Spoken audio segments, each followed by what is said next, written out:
ಪಾಂಡವರ ಸಮಾಚಾರವೇನು ಸ್ವಾಮಿ? ಪಾಂಡವರು 12 ವರ್ಷ ವನವಾಸ, 1 ವರ್ಷ ಅಜ್ಞಾತವಾಸ ಮುಗಿಸಿಕೊಂಡು ಅರ್ಜುನಾದಿಗೆ ಹಿಂದಿರುಗಿದರು. ವಿರಾಟನ ಪುತ್ರಿಯಾದ ಉತ್ತರವೇಳನೆ ಅಭಿಮನ್ಯುವಿನ ವಿವಾಹವೂ ಆಯಿತು. ಆದರೆ ತಮಗೆ ಬರಬೇಕಾಗಿರುವ ಅರ್ಧ ರಾಜ್ಯವನ್ನು ಪುನಃ ಕೊಡುವಂತೆ ಕೇಳು ನಿಮಿಷವನ್ನು ತನ್ನ ಕುಲಪುರೋಹಿತರಾದ ದ್ರೌಪದಿಯನ್ನು ಸಂಧಿಗಾಗಿ ಕಳಿಸಲು ಆ ದುರ್ಯೋಧನನ್ನು ಸಂಧಿಗೆ ಸಮ್ಮತಿಸಿಲ್ಲ.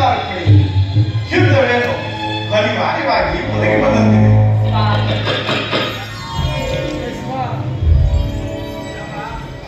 ಏನು ಸ್ವಾಮಿ, ಪುನಃ ಯುದ್ಧವೇ? ಹಾಗಾದರೆ ನಿಮ್ಮ ವಿಶ್ರಾಂತಿ ದಿನಗಳನ್ನು ಕಳೆದು ಹೋದನು.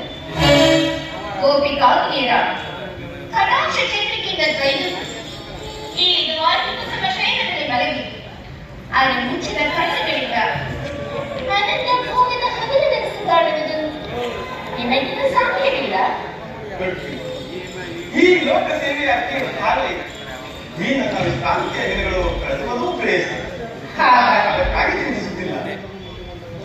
ಹಾಗಾದರೆ ಈ ಪ್ರಶಾಂತವಾದ ಮುಖಭಕ್ತಿಯಾದರೆ ಏಕೆ? ಯುದ್ಧದ ಸಮಾಚಾರವನ್ನು ಕೇಳಿ ವೀರಹೃದಯವು ನರ್ತಿಸುತ್ತದೆ. ಏನು? ಯುದ್ಧವೇನೋ ಅನಿವಾರ್ಯವಾಗಿ ಒದಗಿ ಬಂದಿದೆ. ಆದರೆ ಈ ಯುದ್ಧದಲ್ಲಿ ನಿನ್ನ ಪತಿಯು ನಿರಸ್ತ್ರನು. ಯಾವುದೇ ಆಯುಧಗಳನ್ನು ಹಿಡಿದು ಯಾರ ಪಕ್ಷವಾಗಿಯೂ ಕಾದಾಡುವುದಿಲ್ಲವೆಂದು ಪ್ರತಿಜ್ಞೆಯನ್ನು ಮಾಡಿದನು.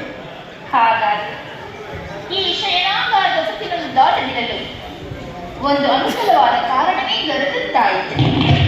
ನಿಮ್ಮ ರಾಜನೀತಿಯ ಕೌಶಲ್ಯವನ್ನು ಈಗ ತಾನೇ ಹೇಳುತ್ತಿರುವೆನು ಪರಮಾತ್ಮ.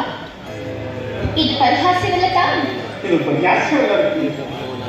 ಗೋಪಿಕಾಂಗಿನಿಂದ ಪರಿವೇಷಿತನಾಗಿ ಮೊದಲ ವೇಳೆ ರಾಜ್ಯದ ವಿಶ್ವ ಸೃಷ್ಟಿಯನ್ನು ನಡೆಸಿದ ಕೃಷ್ಣ ಮೊದಲು ಈ ಜನರು ಒಳ್ಳೆ ಕಂಸ ಸಿಪಾಲ